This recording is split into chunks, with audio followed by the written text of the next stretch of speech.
அரசு துறைகள் மூலமாகவும் பல தொழில்களை தொடங்க ஏற்பாடு செய்தார் எம்ஜிஆர்.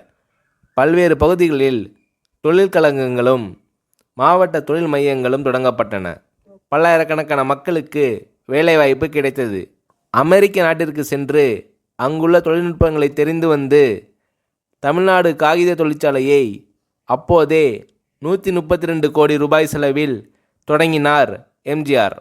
கைத்தறி தொழிலாளர்களின் துயர் துடைக்க வேண்டும், அவர்கள் வாழ்வை உயர்த்த வேண்டும் என விரும்பிய எம்ஜிஆர் கைத்தறி துறைக்கு என தனி அமைச்சரை நியமித்தார். ஆதி திராவிட மக்களின் மேம்பாட்டுக்காக தனி இயக்குனர் ஒருவர் தலைமையில் தனித்துறையை ஏற்படுத்திய எம்ஜிஆர் அவர்களுக்கு வீட்டு வசதியினை உருவாக்கி தர தனி வீட்டு வசதி வாரியத்தையும் உருவாக்கினார் எம்ஜிஆர் அவர்கள்.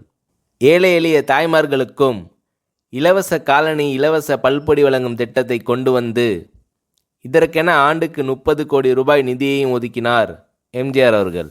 இதன் மூலம் 1000க்கும் மேற்பட்ட தொழிலாளர்களுக்கு வேலை வாய்ப்பையும் எம்ஜிஆர் உருவாக்கி தந்தார்.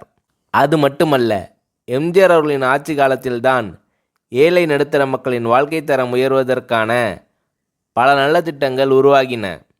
வணிகர்களுக்கு ஒரு முனை வரி விதிப்பு, விவசாயிகளுக்கு பயிர் பாதுகாப்பு மற்றும் இடர் உதவி திட்டம், அரசு ஊழியர்களுக்கு ஈட்டுறுதியுடன் இணைந்த சிறப்பு ஓய்வூதிய திட்டம், கிராம கைவினை கலைஞர்களுக்கு இலவச தொழில் கருவிகள் வழங்கும் திட்டம், தொழிலாளர்களுக்கு விபத்து நிவாரண திட்டம், மீனவர்களுக்கும் நெசவாளர்களுக்கும் வீட்டு வசதி திட்டம், நெசவாளர்கள், தீப்பெட்டி தொழிலாளர்கள், பனையேறும் தொழிலாளர்களுக்கு விபத்து கால உதவி திட்டம், காவல்துறையினருக்கு தனியாக வீட்டு வசதி கழகம், அவர்களுக்கு மலிவு விலையில் உணவுப் பொருட்கள் வழங்கும் திட்டம், இப்படி எண்ணற்ற திட்டங்களை எம்ஜிஆர் அவர்கள் முதலமைச்சராக இருந்து அறிவித்து செயல்படுத்தினார்.